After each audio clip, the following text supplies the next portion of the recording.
All right, everybody, we're in the home stretch for this meeting. Thanks for being here, and thanks for people who are online for listening as well.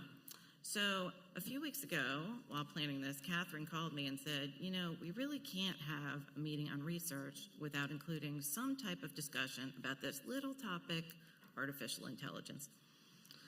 So AI, as you know, is a big topic. We have 1 hour, so we're going to stick pretty high level.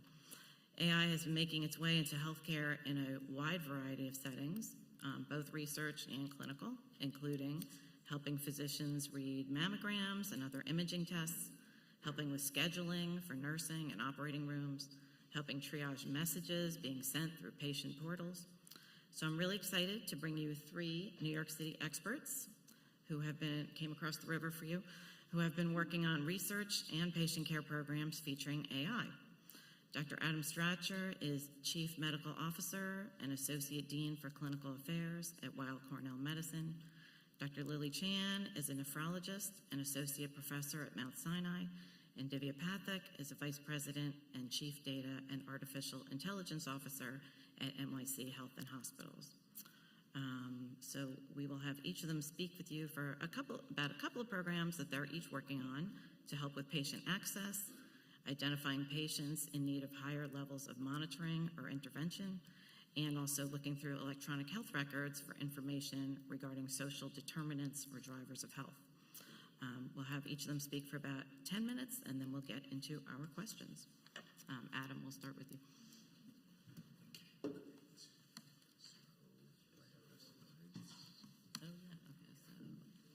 Oh, great. Yeah, the slides are, I understand it's the big green button. There was some issue with the button. The big green button. Okay, awesome. Great. It's like being in a teleprompter here. It's cool. Anyway, thank you. Thanks, Karen. Thanks, everyone. So, so my background is I'm a primary care physician. I still practice about 20% of my time, and I run the primary care division for Weill Cornell, about 150 physicians in 14 practices. So I oversee those practices, and I'm also the Chief Medical Officer for Weill Cornell, where I oversee our population health programs, our quality and patient safety programs. So I'm going to speak from that lens, which is really as a clinician and a physician leader. So I'm going to give you my perspective both from a practice point of view and from a clinical operations point of view.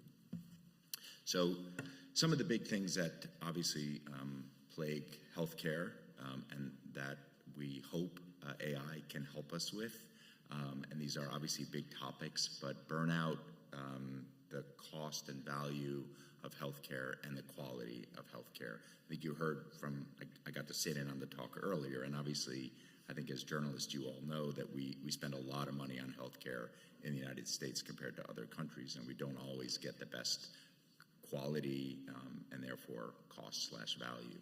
So I think there's a hope that AI will help us be able to bridge some of that gap. So in terms of burnout, I'm going to talk a little bit about some of the things that we're doing and that I think a lot of health systems are doing around using ambient listening to help with physician documentation and some of those challenges. And then this augmented response technology, in other words, using AI to respond to patient portal messages, that has become a big source of burnout for clinicians, especially since the pandemic, when people started to get really comfortable with not coming into the office, but communicating using some of the portal technology and obviously, virtual visits and video visits. So I think that those numbers of portal messages have ballooned, and we haven't really figured out a great way to help physicians offload some of that work. Again, you heard in the last panel a lot about more and more being hoisted onto physicians and clinicians, and trying to figure out ways to help reduce that. And then I'm going to talk a little bit in both the cost, value, and quality arena about this Insight data research network that Weill Cornell leads and includes a lot of the large health systems in New York. I'm not an expert in this area. It is run through our population sciences department, but because I run our Medicare ACO, we're beginning to use some of this data, so I'm going to talk briefly about that. And then I'm going to talk a little bit about some of the AI that's actually being used by clinicians at the point of care, which I think is actually fascinating and remarkable and a little bit scary. I'm sure many of you have been amazed at some of the things that AI can do by just sort of throwing information at it and asking it for input or insight, and it's a little bit scary. So, and then in the panel discussion, I can answer any specific questions about specific programs or products we're using. So just how we're thinking of this at Weill Cornell and New York Presbyterian, obviously there's a lot of data and privacy concerns for the use of AI and the use of any of this technology. So we have a data governance, an AI governance committee, and you should recognize that we are a tripartite entity: Weill Cornell, Columbia Physicians, and New York Presbyterian. So pretty much everything we do in the AI space, the digital space, involves the three entities. So we have a tripartite AI governance committee that vets every technology, including all of the AI submissions and potential programs that people are interested. So right now we have about 150 in the hopper, either approved, being reviewed, or sort of put on the back burner. And these are everything from scrubbing of the electronic health record, things like ambient technology, the ART, the augmented response technology, and then also things like improving our coding and diagnosis, because again, a lot of that goes to the quality and value of care that we provide. So all of this gets vetted through our tripartite governance committee and either gets approved or not approved. And there's every day there's more and more of these. So in terms of ambient listening, I think this is pretty obvious to everyone, but basically there are multiple vendors in this space.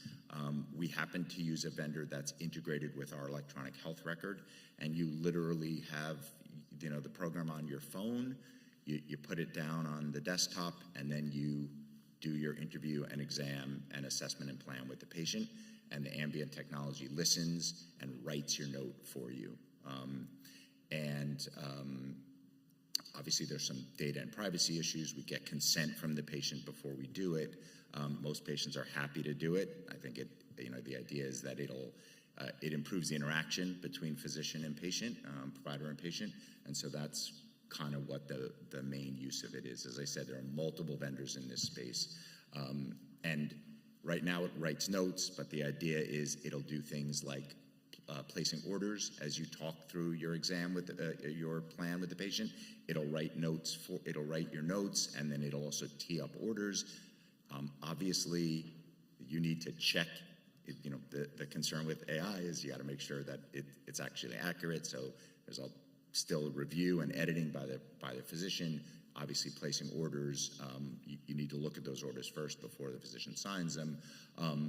There are opportunities to kind of provide patient instructions automatically based on what you're telling the patient, so into the portal, and then for inpatient work, doing things like hospital discharge summaries and all of that. Again, those large language models are obviously a real strength of AI. So I think we talked about the benefits. Multiple groups have published, Kaiser has published, Stanford has published, and the benefits are moderate. So in terms of reducing time spent in notes, improving workflow efficiency, improving patient communication. Many of you probably know, but as part of the HITECH Act, we have to make all of our notes available to patients. So when we write our notes, pretty much immediately once they're finished, they're available to patients on the portal. So again, the idea here is you want a note that's accurate and patient friendly. So we're going to continue to extend this. We have 500 of our providers using it. That's about 10% of our physicians right now. And obviously the idea is to extend it to anyone who wants to use it. I think we can get into some of the equity issues, but obviously there's a cost to every one of these things. So every time we use AI to summarize a chart, every time we use AI to write a note, we have to pay for it. And so, that gets a little bit into what works and what doesn't. I don't know how many of you have heard of Open Evidence, but Open Evidence is an AI-based product that takes a lot of data from lots of published material, and including textbooks, and it literally allows you to ask questions about a patient or about a specific illness, and ask it for advice on how to treat it or what the next steps are in management. So I just basically put into here, do I need to perform a workup for secondary hypertension in an 80-year-old with new onset hypertension with a blood pressure of 180 over 100? Just briefly, secondary hypertension is when you have is there a reason for why people have a high blood pressure as opposed to just it's natural as people get older? So the response from here is, it's best practice, data-driven, and it basically tells you what the workup is, why you need to do it, and it gives you links to and references. It's remarkable. Obviously, again, it's got to be vetted. You've got to make sure it's clear and accurate, but the capabilities of this sort of stuff is just really amazing. Someday you might not need us as physicians anymore, but that day is not here yet. And then briefly, Insight is a clinical research network that basically now is gathering data from electronic health records, from claims data, and from social determinants of health data, and putting it all together in a huge database. So it includes major health systems across all of New York. And it's grown and gets more and more data. But now what the researchers tell me is you can literally take this huge database and just feed it into an AI large language model and ask it to give me some ideas, give me some associations that you notice here. And the idea in this sort of situation, right, is that we want to be able to predict which patients are going to be sick this coming year, which social determinants of health, which disease states, which medications are associated with the risk of hospitalization, right? Because in the health system, that's the biggest cost and the biggest risk for patients is being hospitalized. And so you want to use this kind of data and this insight to be able to make associations and to figure out, how do I prevent these patients from being hospitalized? This kind of thing was not possible 2 years ago or 3 years ago. The way the AI tools and products have evolved has really made this sort of huge database available for sort of developing, just asking AI for insight. So predicting, quality risks for patients, cost risks, hospitalization risks are all things that are, being done now. So I see from your timer that I'm just over my time, so I will step off and then I'll answer stuff. No, I think I'm done in here. So I think I talked about this, and that's it. Okay, thanks.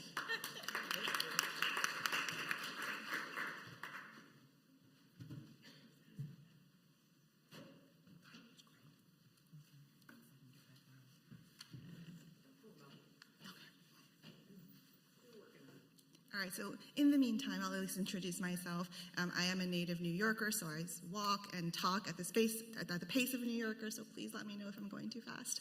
I am associate professor in the Department of AI and also the Division of Nephrology. My main job role is actually in clinical research, so I'll come from a researcher's perspective on the use of AI. My disclosures. So just a brief introduction to Mount Sinai. I work at Mount Sinai Hospital, which is one of the 6 different hospitals across Mount Sinai Health System, which spans multiple boroughs, including Brooklyn and Queens. Mount Sinai Hospital itself is a 3,000-bed hospital. We have over 7,000 physicians and 2,000 residents and clinical fellows. We have been using the Epic electronic health record since 2010, and I have been lucky that the Mount Sinai has invested in the infrastructure to have a data warehouse which collects all of the patient data across all of the different hospitals and allows that for different operations, but also for research. We also have a supercomputer, which we call Minerva, which allows us to process these really high performing requirements of these AI models. So we also have multiple departments and institutes across the hospital which are focused on AI. My specific one is the Windrick Department of AIHH, which is the first medical school AI department in the country. We also have relationships internationally with the Hassel-Plattner Institute based out of Germany, the Biomedical Engineering and Imaging Institute, which does a lot of AI models based off of radiology images, ophthalmic care, and also recently the Center for AI in Children Health. So some uses of AI that I've been involved with research for is for risk prediction. And so this was a project that is really led by Dr. Stephen Koka and Dr. Girish Nadkarni, where we were trying to develop a model that combined blood biomarkers and electronic health records to predict who of the patients with diabetic kidney disease will then progress on to having a rapid decline in kidney function or requiring some form of dialysis. And so this was a work done using patients from Mount Sinai and also the biobank from University of Pennsylvania. It was a machine learning model. And here on bullet point 3 are some of the metrics of that model. So an AUC talks about how good your model is at discriminating the different classes. So how good is it at predicting who is going to progress and have this bad outcome? A value of 1 meaning it's perfect, and so that's what we aim for, and a value of 0.5 means that it's about the same as flipping a coin, which is basically useless. So a value of 0.77 in our original cohort is actually quite good, and this also validated in the separate cohort, showing that it can be generalizable across different groups of patients. There was also multiple follow-up studies in different groups, again showing that this model does work. It was in 2019, it received FDA grants breakthrough device designation, and it is currently on the market. And here is some interim real-world analysis evidence at Mount Sinai. So they enrolled 2,500 patients across 25 locations with 80 providers. And these were people who had type 2 diabetes and had early stages of diabetic kidney disease or DKD. The study went from November 2020 to March 2022, and they followed patients for 12 months after their initial visit. What they did find is that the way the model works is actually groups people into whether they're low, intermediate, or high risk for progressing from their kidney disease. And the focus then is if you are identified as high risk, these are the people, even though right now they have early stages of diabetic kidney disease, these are the people who should be referred to the nephrologist, receive higher levels of care, and be ensured to start on disease-modifying medications. So what you can see in the panel on A is that those with the high risk did have higher rates of referrals. So it was changing how the referral patterns were operating, and those in the low risk generally did not require that referral. And then on this panel here, on the right, is the two different medications, SGLT2 inhibitors and GLP-1s, which now multiple clinical trials have shown to delay the progression of kidney disease in diabetic kidney disease, but also multiple other types of kidney disease. And you can see that while overall the use of the medications increased across all the risk groups, the increase was highest in those who were the high risk groups. So again, just showing that if we give this AI precision model to the providers and patients, it can impact the way we're practicing and improve the care of patients. The other task, which is mostly my primary research, is looking at electronic health records and extraction. So I do a lot of work on health-related social risks. So we talked a lot about social determinants of health earlier. These are the conditions where we are born and grow up and the environment that we are working in. while social risk factors are the individual level factors that can impact a patient's care. So these are the housing instability, the food insecurity. So we conducted a study a few years ago where we enrolled patients, 324 individuals ultimately included in the study, across 4 different hemodialysis units. And these were all adult patients who had been on hemodialysis for more than 30 days and spoke either English or Spanish. And what we looked for is, can we extract social risk factors from the electronic health records of these individuals? So I'm going to task you with taking a look at this. This is a progress note from one of our patients, and I'm going to give you all 15 seconds to see if you can find social risk factors. My hint is it's food and, social support and living situations. I'll give you another 5 seconds. I was talking to 15. So, anyone find it? Oh, we got one. All right. All right, so these are the ones that I found. Good social support and stable housing and life. So you can now imagine we enrolled 324 people, and if we had to manually look for each of these things from each patient. And we also had notes from an entire year, 6 months before and 6 months after their enrollment. So how long would that take a human to actually do? This was 32,000 notes for 324 patients. So we realize this is impossible, but this is where AI can really make it easier and help do the work for us. So we tested 3. This is a little outdated now because it's about from 6 months ago, and all of the models have now changed. But these at the time were the models we could process locally on our computer without sending sensitive patient data outside of our firewalls. Here's an example of a prompt you could use. You are a clinical reviewer, find the social determinants, and here are some examples. And here's the output that you would get. It can actually break it down to each category for you. Yes, along with an explanation of why it's saying yes. It's not perfect. There were some issues and some instances where it was not able to complete the review, but it is still much better to review this and validate it than having to read through blocks of text like that. So here are some tools that we have already deployed within Mount Sinai. We were the first medical school to use ChatGPT EDU. It is free, provided for free to all of our students, including medical, graduate, and master's students. We also have Ambient AI Scribe. We have just finalized the pilot and chosen a product. Here you can see that there are many different AI Scribe products out there, so I believe we tested 3 before figuring out which one to use. And we also have an LLM tool for drafting responses to patient messages.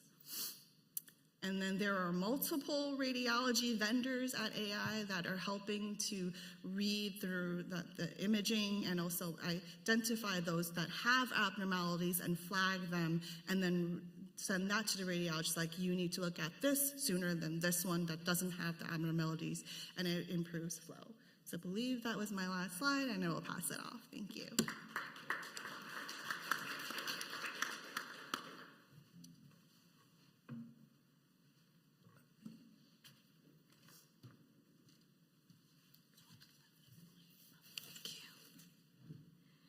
Great.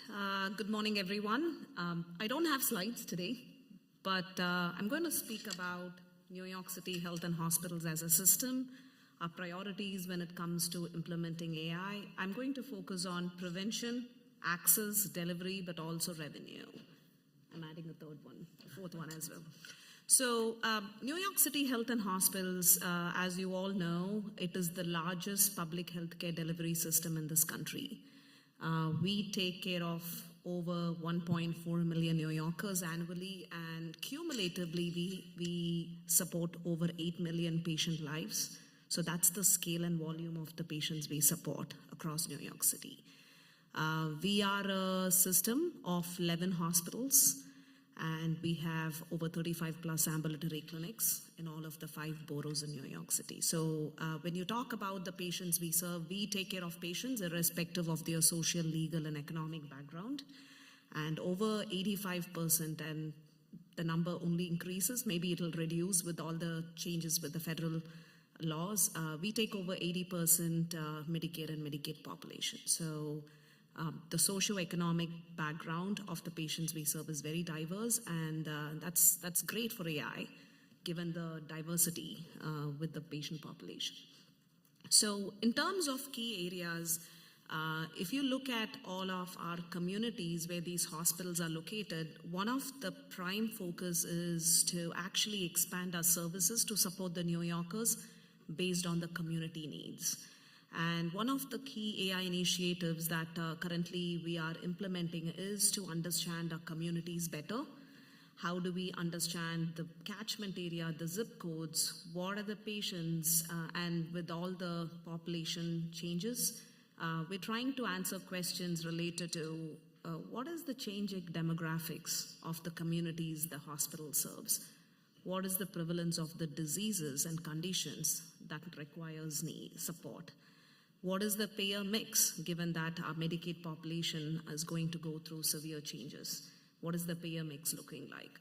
And these are all important questions to answer, and we're leveraging AI in a way to support responding to these questions so that we have better services increased over time or reduced over time, supporting the community. So I want to identify that as one of the most community-specific initiatives where we are using AI.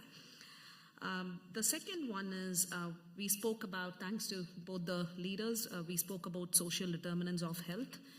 New York City Health and Hospitals is not just a clinical institution. We take care of the social determinants of health needs of our patients, whether it comes to food and insecurity, homelessness, or transportation needs. So our SDOH factors are very high, and we have implemented a very robust screening system so that we don't end up with the notes that Dr. Chan was talking about. We have a very structured screening questionnaire for all patients, both inpatient and outpatient. When they visit our facilities, we're able to actually leverage conversations and the screening questionnaires to have data that's more readable and more in a structured format, which actually feeds into a lot of clinical factors in supporting some of the AI initiatives. So one thing I do want to bring up is the behavioral health services in New York City. We serve over, I'm just looking at the statistics, approximately 60% of all mental health and substance use services in New York City is supported by health and hospitals. So you can understand the volume here. So we are leveraging AI. We are building an in-house developed machine learning algorithm to take both the clinical and the social factors into consideration. So we're able to stratify the risks in our patients proactively and being able to actually have targeted outreach related to bringing them into the hospitals ahead of time. So it's an important aspect is to also understand the patient's behaviors during the inpatient setting. So we're also leveraging machine learning in support of predicting their violence, aggression during their inpatient services, especially when it comes to behavioral health. So just as another example where we're leveraging clinical and social factors. And in terms of access, I know Dr. Strasher was talking about ambient listening, so is Mount Sinai picked a vendor. We are also in that space. But we're looking at more than just supporting or reducing the clinical burnout. One of the recent changes in New York City, I would say maybe a year or less than a year ago, is because we have a larger primary care population to save, we have large waiting times for people seeking primary care. So one of the things the system did was we reduced the physician visit times, the patient visit times from, I believe, 30 minutes to 20 minutes. So 20 minutes visit times so that we're able to actually bring more patients to see the providers. Obviously, that's going to lead to increased cognitive burden for the physicians. It's going to reduce the patient experience because physicians are trying to actually keep up with the patient list for the day. And also it increases the documentation burden. There's a, I'm sure the physicians in the room can understand, called the pajama time, where physicians are spending so much time outside their clinical hours trying to document the progress notes of those patients. So we wanted to actually look at multiple, and the last thing is documentation. No good data means no good documentation means no good data, so it doesn't support a variety of downstream services when you don't have good patient-related documentation. Example, you're not able to code for the services provided, so your revenue is hit. You're not able to actually understand how well is the patient supported, so the patient outcomes and the treatments that's ahead of the patients are missed. So we're leveraging ambient listening to also reduce the documentation gaps, because AI is taking care of understanding the patient-provider interaction. We're trying to also use it to increase patient experience. We're also trying to reduce the administrative and cognitive burnout for our clinical staff.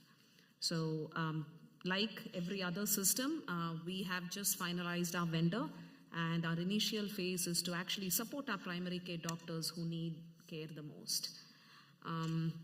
And in terms of revenue, I'm going to hit the last bullet, this is a space, as much as we talk about AI, revenue cycle optimization, AI comes, as we talk about AI, one of the guardrails that's needed when it's trying to take AI to clinical practice is we need to make sure it's safe and effective. Given the population we serve, we take utmost care of making sure that AI is not biased, AI is fair and ethical. So we have actually diversified our AI portfolio to not just increase clinical decision support using AI, but also look at areas where we can leverage AI for non-clinical and functional and administrative areas. So revenue cycle optimization is an important function for every health system, so that we're able to actually increase our revenue by submitting the right claims and working with our payers. So we are using generative AI. We're trying to understand what are the missed charges for which the health systems never submitted claims. What are those denials? Can we write better appeal letters to our payers so that our denial rates can be reduced? And more importantly, identifying what are the areas where we can actually leverage our documentation. So revenue cycle optimization is a prime area where there is more proven AI that most health systems use, and health and hospitals has made that as another focus area. And ROI is important. As much as we understand we need to serve the patients, we also need to look at the financial sustainability of our institution. And in just talking to New York City health systems, but also outside, there's a lot of success in this space. And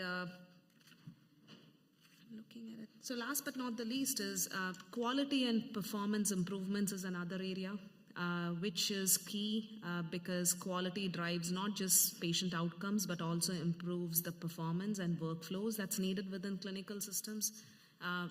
Even more than before, now we need to really look at building more operational efficiencies. The workforce shortage is real. We're not able to actually get the right level of staff, both clinical and non-clinical areas, to support the system needs. So we are leveraging large language models to see how we can actually augment existing clinical and non-clinical staff. And one area is identifying the sepsis bundle extraction, which is a requirement for CMS reporting, how every health system is doing related to sepsis. We're leveraging large language models to help in extracting information, very similar to what Dr. Chan was mentioning. How do we leverage language models to extract information that is related to sepsis, so that our human abstractors who spend hours trying to extract data from the electronic health records are spending more time in validating it? That builds more efficiency instead of being able to, at any point, abstractor is looking at spending an hour looking at this electronic record. That's now we're trying to reduce it to minutes. So we're able to actually increase the productivity of those individuals. And also the accuracy. Looking at machine, we did a study related to the time and accuracy related to abstraction. The accuracy levels are pretty comparable, or in fact sometimes higher when it comes to humans. So we're trying to augment our existing staff so that with AI, so that we're able to actually increase the productivity and build operational efficiencies. With that, I think I've covered quite a bit, and I'll open up for questions. Thank you.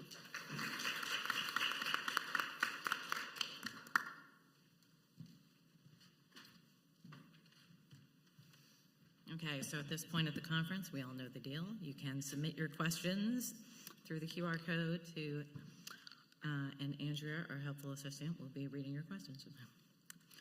So we will start off. Since this is a research-focused conference, you all talked about some projects going on at your own institution. Who is funding this? Are you using internal budget, or is there grant money? Like, who is covering these projects? I mean, for us, it's a combination of grant money. So our Clinical Data Research Network is mostly funded by grant money. Most of the other stuff we're doing around the large language model work that I talked about, physician-facing stuff, that's all internally funded. Also mixed. So my core research is mostly NIH focused, funded. And we also have some industry funding. So Google AI is funding something called Empire AI, which includes the hardware to do some of that processing, and also I don't know if it's already announced, but there should be a press release soon. Maybe I shouldn't talk about that. But there's also some scholarships that they are putting out to different academic institutions.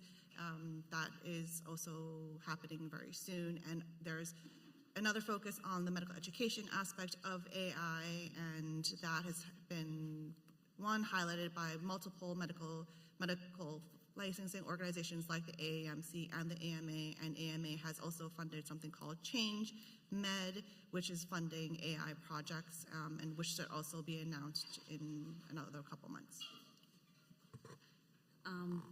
So my answer is going to be a little different. We are not an academic medical research center, so our funding is mainly operational dollars from the institution and also philanthropies. So we do work with grant institutions, philanthropies, so that we're able to get support for some of these initiatives. Can we talk about how is AI changing or accelerating some of these research projects that you're doing? Maybe I can start with that one. We actually had just our Big Kidney Conference last week, and we had an entire two AI course sessions that were focused on implementation science and also clinical trials. And so I think there's some people who are using these large language models to identify patients for clinical trials. And there's also other papers that have been published. I think Trial GPT is one of them that actually matches patients with across the clinical trials database. So it's actually helping to identify patients, including the massive list of inclusion-exclusion criteria. So it's now markedly speeding up identification for that. And then for those who are doing implementation science work, we're actually now that they have a product and they want to actually bring it to the workforce or the market, there's remote monitoring now with AI models, which speeds up and hopefully helps patients, saves them from having to go in person to get their checks. There's also a lot of discussion about using large language model chatbots to help with the consenting and explanation of research protocols. This is also will help with translation and hopefully broaden the type of people who are able to enroll in these trials. So there's a lot of different touch points that I probably can't answer within a few minutes. Yeah, I would sort of just echo a lot of what Lily said. We're using a lot of the large research networks or large data networks that we have to identify patients who would be a good fit for clinical trials. I think that's a big area where often it's hand-to-hand combat to sort of enroll patients and to identify patients who fit clinical trials. So obviously a lot of that. And then the CDRN, the Clinical Data Research Network that I talked about through Insight, we make all that data available to other researchers. So really using that data to use AI to sort of help you even identify what questions you might want to ask is an area that's been really valuable. I'll just say that, we do work with NYU, Langone, and Mount Sinai and a few other institutes because Health and Hospitals is an affiliate. All these other health systems are affiliates to Health and Hospitals. We have physicians who are hired through Mount Sinai and NYU Langone working in Health and Hospitals. So a lot of clinical trials are supported through research from these institutions, and Health and Hospitals is part of those clinical trials. So when it comes to accrual feasibility, we do have a larger population when it fits the criteria for clinical trials, and mostly they're all specific to those research scopes. Yeah. I'm curious. So Lily, one of the programs that you talked about was the Kidney Intel X, which you said is now on the market. So I'm just curious, if you develop, some of the programs that you're developing specifically for your medical center, like how replicable are they to take to a larger market like that? There's an entire process to that, which I cannot speak to because I personally, luckily, have not done it. But getting a product to market is extremely challenging. There is an FDA process, especially for machine learning models with that. And I think other countries are also similar. Like the EU came out with a law fairly recently, which actually classifies like how risky is your model, and depending on how risky the model is, then it goes through the several layers of scrutiny. If you want to hear more about the process, Dr. Coca gives an excellent talk about the specific topic and the challenges of bringing a model to market. But key is really, one, showing that it is clinically useful, that it will make an impact on care. People care about what your model does. And that it works across many different populations. And so here we talked about how it was first, developed at Mount Sinai, but then had to be externally validated at University of Pennsylvania, and then there went through several additional rounds of external validation across multiple cohorts to show that it works across different people. So this product is not, Kidney Intel X is not just at Mount Sinai, it is getting used at several other academic institutions, and I believe there is some insurances that are covering it and some that are not, but I can't speak specifically to that. Yeah. And sort of a similar question, the Trump administration had announced, I think it was this summer, one of their objectives was trying to make electronic health records more interoperable. Divya, I think we started talking about that. How feasible is that, and what are some of the barriers to something like that happening? That's a great question. So those who have been in healthcare will agree to me that healthcare is a very fragmented network. We have too many players in the ecosystem. It's the payers, the providers, the patient, and then the government. Mm-hmm. So when you look at this larger ecosystem, interoperability is still a challenge. But having said that, there's been a lot of progress and developments from the ONC, which is part of the federal administration in support of interoperability standards. One of the recent standards, which is very semantically structured, is called FHIR, which is Fast Healthcare Interoperability Resource, which has actually moved the needle quite a bit when it comes to interoperability. But having said that, we are looking at working, and I know CDR and the Insight Research Network is a great example. There are larger open source consortiums and initiatives, one called Odyssey, which is out of Colombia, which actually has a very semantic, interoperable data persistence called Odyssey, based on which we're able to actually bring multiple organization data to have one semantic meaning, so that we're able to support any of the observational research and analysis. So we're still not there, but I know it's moving in the right direction, but it's almost impossible to say that we will have seamless data interoperability like in other industries. Yeah. Okay, I have like two, and then I'm done. All right, my two last questions, and I promise I'll get to everything. There's been a lot of talk about keeping a human in the loop, or making sure, like you said, vetting some of these programs. Do you see that continuing, or can some of these AI programs start operating independently? I'll take that question. Human in the loop is not an option, it's a requirement. And for a variety of reasons, as I mentioned, when it comes to using AI in the clinical space, we're talking about taking care of patients, and there is, physicians, there's a lot of empathy that's needed, there's a lot of human oversights needed, and more importantly, the human touch when it comes to patient-provider interaction is key. And I'm sure, right, if any one of you are going to your physician, you want to have that interaction with the patient, right? I mean, with your provider, and that builds that experience between the patient and provider. So it's not an option; it's a necessity from a patient care standpoint. But also, as AI, as we all understand, AI is not all all with hype and advantages. There are certain guardrails and challenges that to take AI to clinical support, especially serving patients. There is a lot of regulatory requirements. FDA is one, but besides that, there are a lot of federal and state laws now evolving. California was the first, but now New York is following very quickly, and I believe there is a bill that already got passed, is to have human in the loop when it comes to clinical decision support. And also there is a necessity for the health systems like ours to have impact assessments and audits related to human oversight when it comes to how the patients are served. So it is now becoming a requirement, Karen, not anymore an option.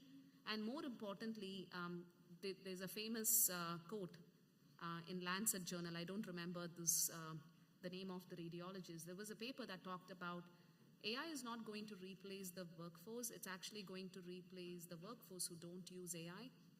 So AI is here to stay. It is going to augment the intelligence from the human. So that's been the literacy component of AI, is when we are trying to deploy AI into our workforce, it's really supporting and augmenting their decision making and not replacing it. So human is a must. It's not an option. I'll just comment on two things. One, I think that we have been extremely, and I think most health systems have been extremely conservative in implementing anything that would take the place of physician decision support or clinical analysis. Obviously, there's a support mechanism for things like ambient technology, but jumping to actually making clinical decisions or decision support, I think everyone has been very wary of. We've gone so far as to shut down access to certain AI models within our health system because there's just incorrect data. So you may ask for a conversion, something as simple as a conversion of micrograms to milligrams, and if you get it wrong, that's a major issue. So I think everyone is really very wary about that sort of thing. Yeah. And maybe I can add is that when humans make a mistake, it's obvious when we make a mistake and we can see that. But when these models make a mistake, it's really hard to spot because they look real. That's why they're called hallucinations. They look and sound real. And even though, I've been using GPT since it was 3.5, and I was like 80% whatever is right, but 20% is wrong, and now it's a lot better. But even just last week, I asked, hey, I want to look up some references regarding this topic. Give me authors and give me references. It gave me a beautiful table, and it gave me links and titles and authors, and most of them are right, but the first one was wrong because I clicked the link and I'm like, this is the right paper, but that author does not exist on that paper. And that's why we continue to need to, know to fact check everything.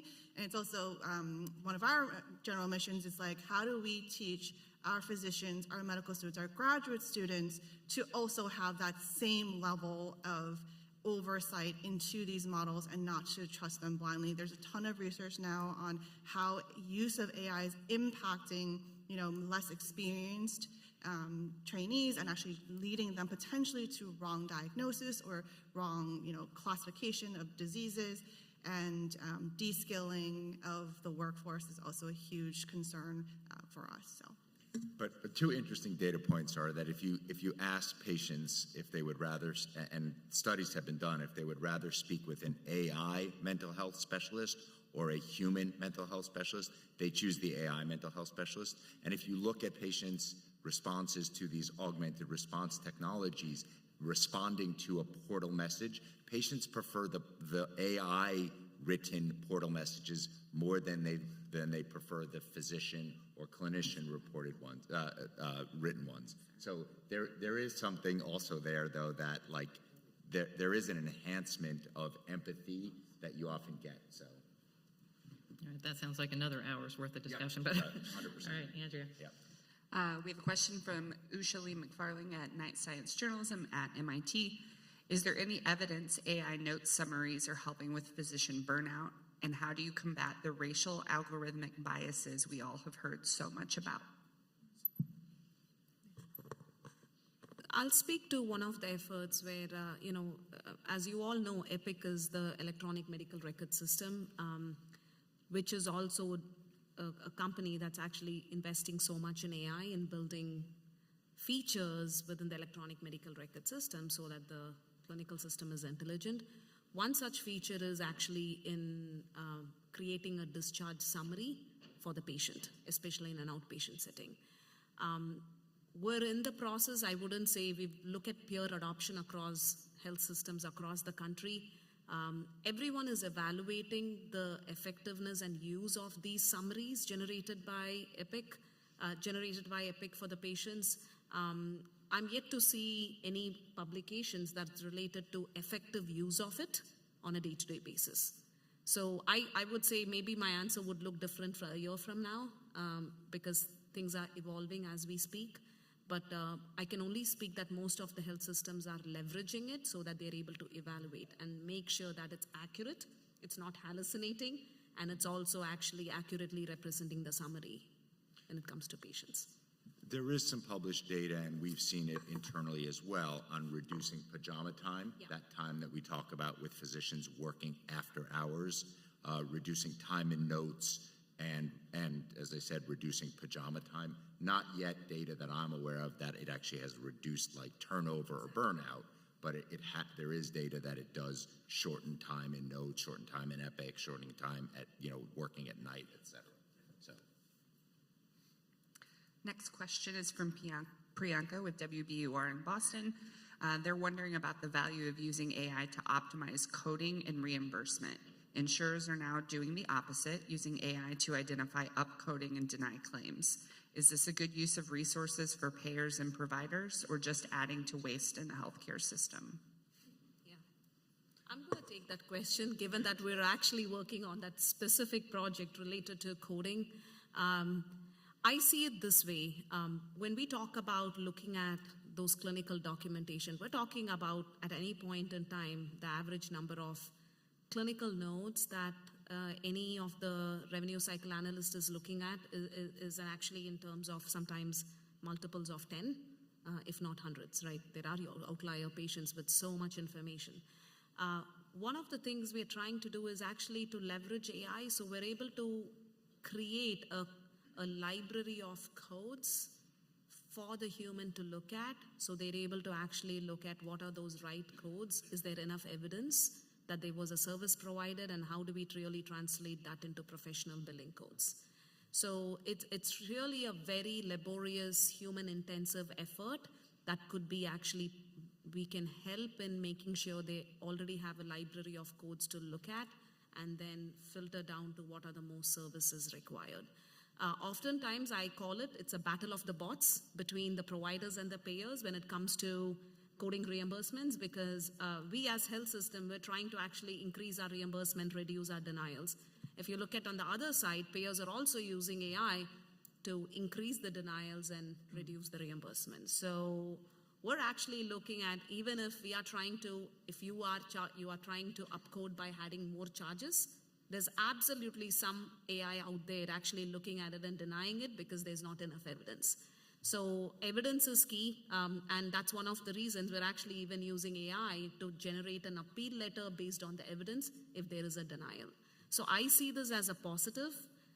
Obviously, there is a lot of noise when it comes to codes because, as Dr. Chan was pointing out, there is hallucination. There are codes that AI generates that looks very real, looks so much like a code, ICD-10 code, for which you would want to. But then evidence is key. When you're able to actually look at the granular evidence and provenance related to the outputs from AI, you can easily figure out it's a fake code.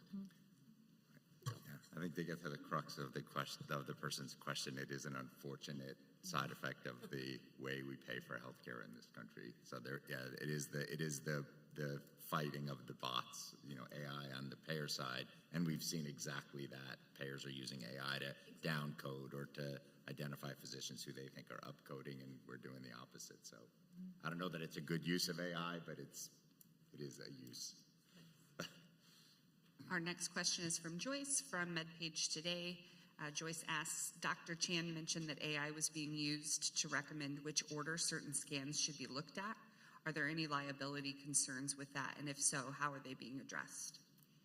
I think what it is it flags them and it routes it to the appropriate people to see. And the liability question is like a question I get at every talk I've given. And I think it goes back to kind of the key is the human in the loop. It's not that it's saying to ignore those, but it does bring those that are more emergent to the top for a human to review.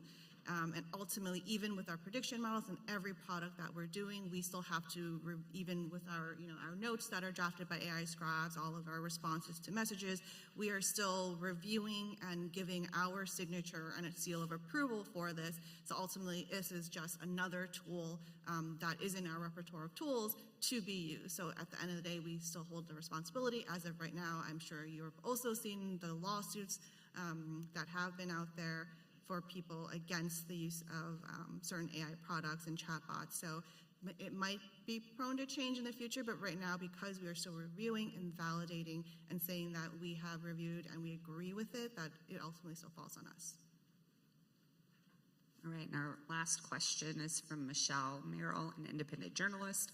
Are any of your institutions using AI in direct patient contact, such as screening for symptoms or even giving basic medical triage?